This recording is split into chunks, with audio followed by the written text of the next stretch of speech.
Who would like to ask the first question? Yep. Jennifer, 45 minutes after coming off court, how would you describe your first Grand Slam final experience? Not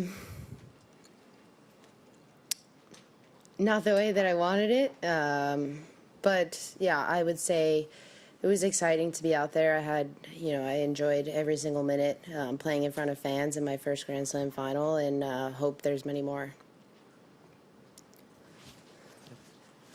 How were the nerves? You looked a little tight, I guess, nervous, which is understandable starting off. Yeah, definitely. I think, both of us, I'm sure, were nervous. I was definitely especially nervous. I knew I was going to be nervous. But towards the middle of the first set, I started to get a little bit more comfortable. And then, I just didn't feel like I was playing my best tennis out there, which is unfortunate. But, I came a little bit nervous in the beginning. Mark?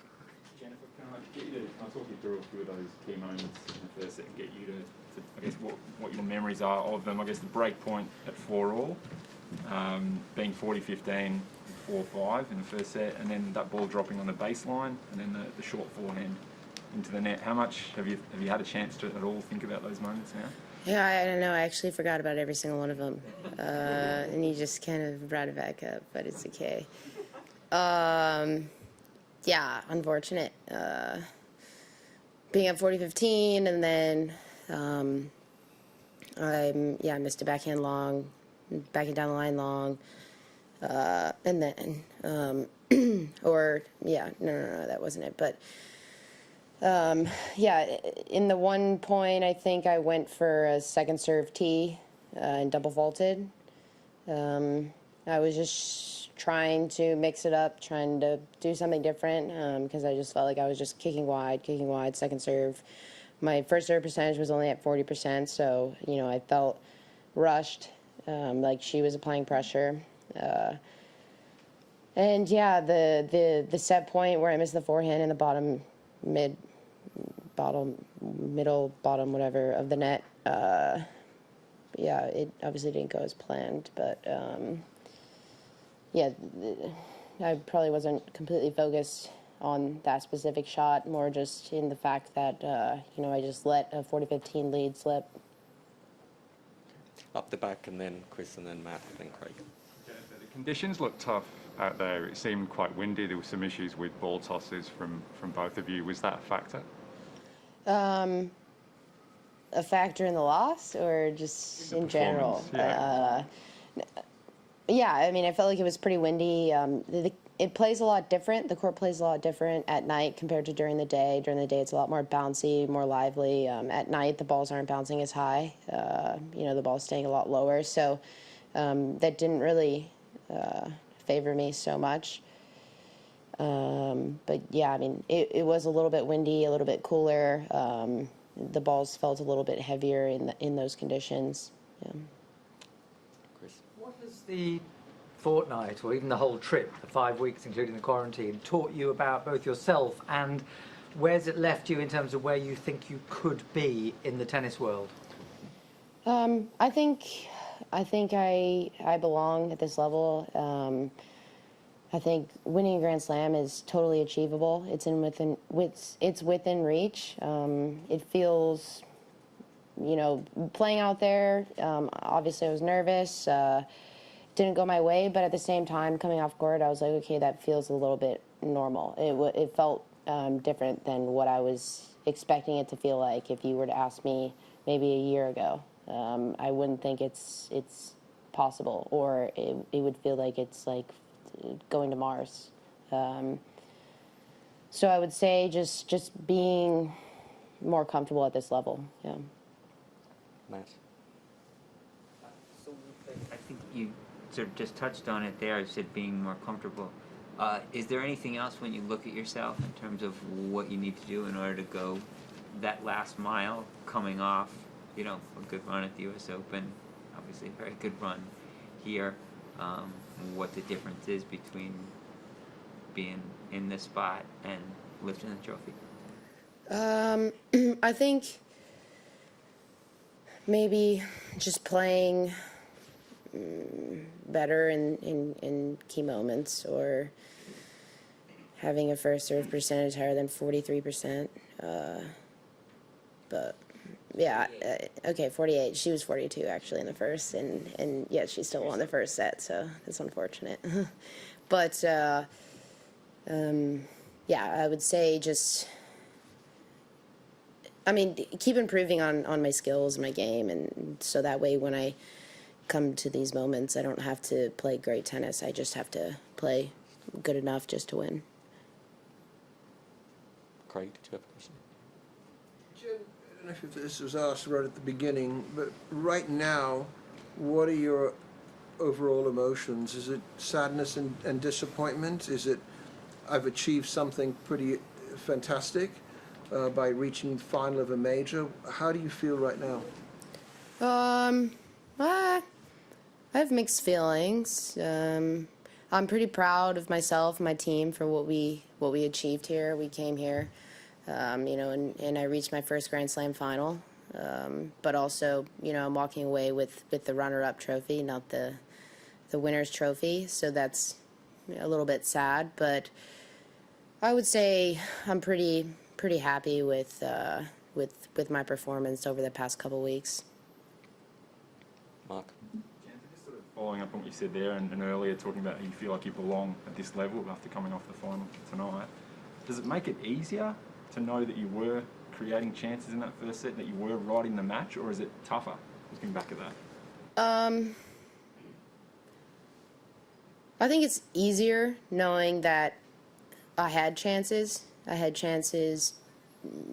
I mean, I should have capitalized on the fact that she wasn't really making many first serves, and I think that's a huge weapon of hers. Yeah, I think it's, a bit reassuring knowing that, also maybe she was feeling a bit nervous. So it's we're both humans out there. We're not robots, and you can have bad days, great days, but. In the end, I think maybe the better player usually wins. Just sort of following on about feeling like you belong, just taking you back to your college days and how that sort of really turned your career, I guess, and gave you confidence. But what were you studying? Were you actually studying anything at college? Like, Was I studying? Great question, actually. I don't know what I was doing, to be honest. I don't know. No, actually, I went for technically a year and a half. I took the fall off of my sophomore year, so I didn't declare a major. So I was just basically taking pretty much general classes. So I didn't have a major when I was there because I didn't go for 4 years. I only went for almost 2. And then Craig. Yep. We understand that you are in hard quarantine, being not allowed to train outside. So how did this quarantine affect you? And in general, what do you think about these COVID measures for this year's Australian Open? I mean, I made my first Grand Slam final, so maybe if I wasn't in quarantine, I would have won. So maybe. But yeah, I don't think it really hampered me much. Who knows? You really don't know. But I think Australia's doing a great job. I mean, their cases are I don't know. Correct me if I'm wrong, 0 right now. But yeah, I mean, we're able to live a normal life, go out for dinner, and that's something that we haven't done in a long time. So. I don't want to leave Australia. Unfortunately, I have to, but yeah, I'm a bit sad about that. Okay. Any more in the room? Craig? Yep. Part Australian being Ash's doubles partner. Take it. What I wanted to ask you is that on the set point in the first set, and that ball went into the net, did you have a bit of a sinking feeling at that stage that you thought this is going to be pretty tough to come back from, because then she raced to the 4-love lead? Not in that moment. I didn't think so. I was just bummed that I'm so close to the net, and I missed the ball on the net, and it happens maybe like 1 in 10 times, or hopefully less. But yeah, it took a hit at my confidence a little bit, just because I lost focus just for a few seconds, and you know, it obviously helped her. Yeah. Chris, and then we'll take it online. You said you believe, following this fortnight, that a Grand Slam title can come. Will you be readjusting your goals? Do you have an idea about when that should come by, or will you just be very relaxed about letting progress develop as it develops? Yeah, I'm not one to set a date for things, but I would say it would just happen when it happens. I'm not planning for it to happen at Wimbledon, 2021. So yeah, it'll happen when it happens, and when it happens, I'll be thrilled. And when I'm put in that position or giving myself that opportunity, I think I'll be ready for it. We'll move to online questions now. Our first one from iNews UK, James Gray. I just wanted to ask about the impact of Michael and Daniel. I know you've been with them for, I think, 18 months now, maybe. And, it seemed like when Michael flew out to China, he had a pretty instant impact on your game. Can you maybe talk about some of the specifics that you've worked on with them and what it's done for your game? Yeah, clearly, since I started working with both of them, my rankings only got up. So obviously we're doing something good, something special. He's, developed my game from the bottom up, just working on, I've always had the strokes, the shots, but it's more just putting it all together and making it more solid, repeatable in every single match, not having huge spikes and, playing really well and then playing really bad, or playing, just up and down like a roller coaster. It's just, he's made me a lot more confident in my game, a lot more solid. And then Daniel's obviously, transformed my physicality, we work really hard in the gym, getting stronger, fitter. I think all the work that we've been doing, I've only been getting better. So kudos to them too for pushing me day in, day out, and hopefully we keep getting stronger and faster and better. Thanks. Next question from the Associated Press, Howard.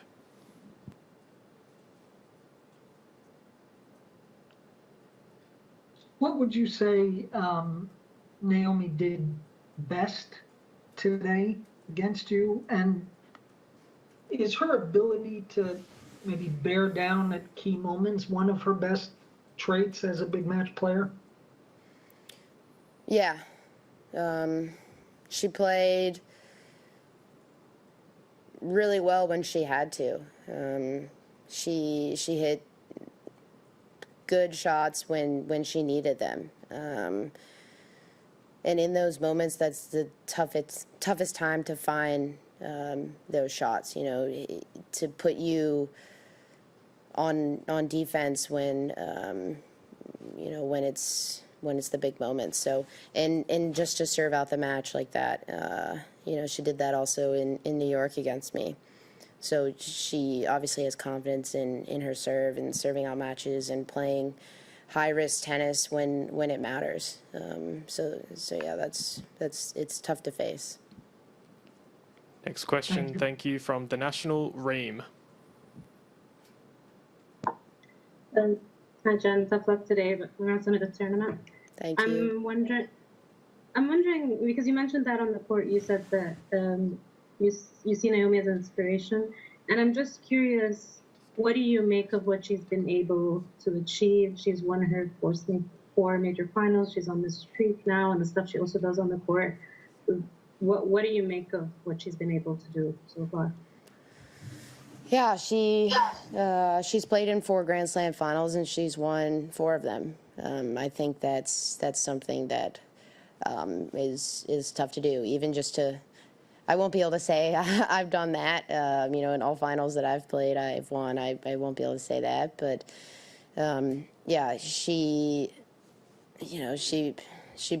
plays so aggressive that she puts so much pressure on you to perform well, and that's something that not every tennis player has that ability to do that. So a lot of respect to her. But yeah, she's a great player. Next question, thank you, from ESPN, Willie. When you think about the other surfaces, the clay of Paris and the grass of Wimbledon, what do you think is most important for you to do to become formidable there as you are on hard courts? And the same as far as Naomi, your thoughts about her in that regard? I would say, Wimbledon is playing more like a hard court, maybe even slower. So, and also Roland Garros is playing pretty good, faster. Yeah, obviously there's things that you have to work on to better prepare for the surface, or specific shots that work better on each surface. So, obviously I'll prepare for those surfaces and try to, shift my game around those types of surfaces, but also maybe not try to play to the surface and just play my game. And your thoughts about Naomi and those surfaces? I would say the same. Obviously her serve is going to be tough to return on the grass, but yeah. Next question from the New York Times, Ben Rothenberg. Jen, congrats. I wanted to ask also a little bit similar to what Reem asked, but you've known Naomi for a long time, since you were kids, and tonight she won her 4th Grand Slam, which puts her in a pretty sort of elite group of active players who've won 4. It's basically just like the Williamses and Federer, Nadal, Djokovic, and Clijsters, if you want to count her as active, and then Naomi. And so I'm curious, is there something you sense about her, either on court or off court, some sort of like champion magic quality, tangible or intangible, that you get from her that sort of explains what's made her so elite at such a young age? I don't know. I don't really see her much, but I don't think there's something that's intangible about her. I think, she's human like the rest of us in this room. She just, brings out her best in the big moments, and yeah, she's obviously, she like you said, she's won 4 Grand Slam titles. She knows what she's doing out there. She's confident in herself, her game, her team. But I don't think, she's God.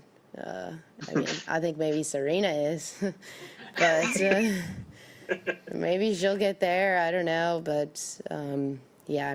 Obviously, she's a great tennis player, but maybe we're not so different from you. So yeah. Next question, thank you, from the WTA, Courtney.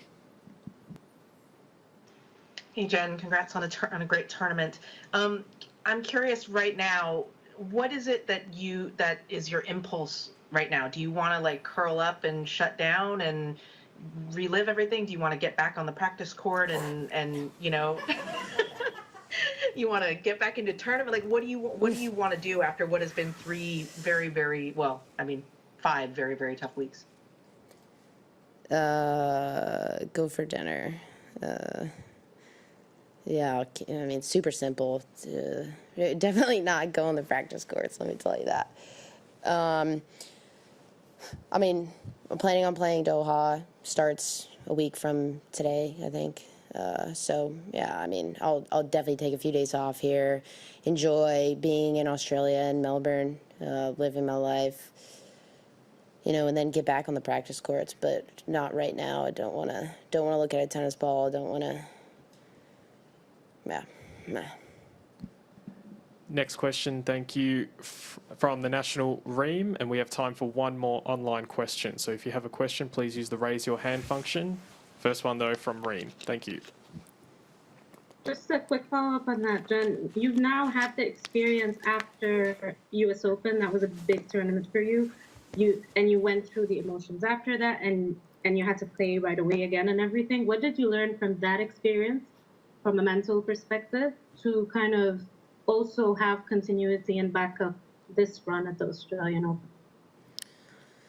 Yeah. You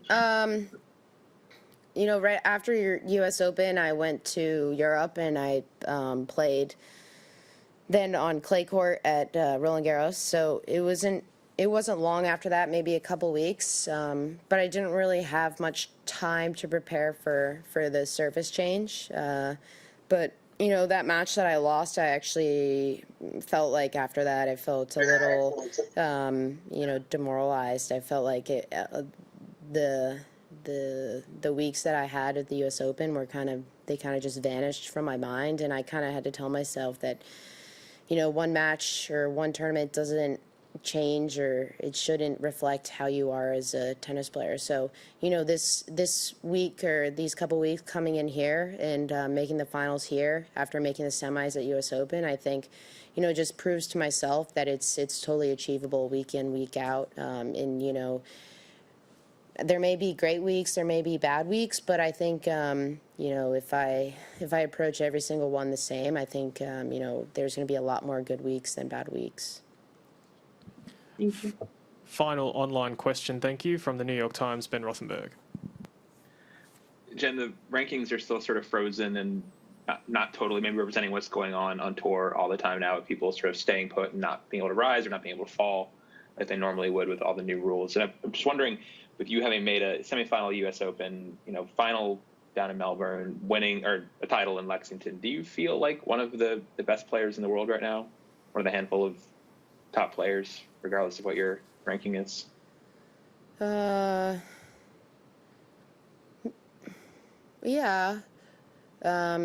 Yeah, I think so. I mean, I've clearly had, you know, some great results over the past six months or more than that, 8 months. And I think, you know, I can only get better from here. I just have to take, you know, especially this experience from the, you know, the last couple slams and you know, just work harder and keep improving day in, day out. And yeah, I think, you know, the results, they show, you know, the work that you've been putting in, and yeah, I can gain a lot of confidence in that. Come back to in the room. Yep, Karen, last one. Consolation that you won as many games off Naomi as the person that you call God?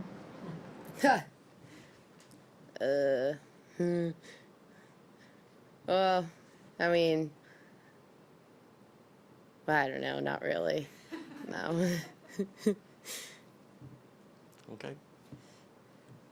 Thank you, everyone. That concludes our press conference with Jennifer Brady.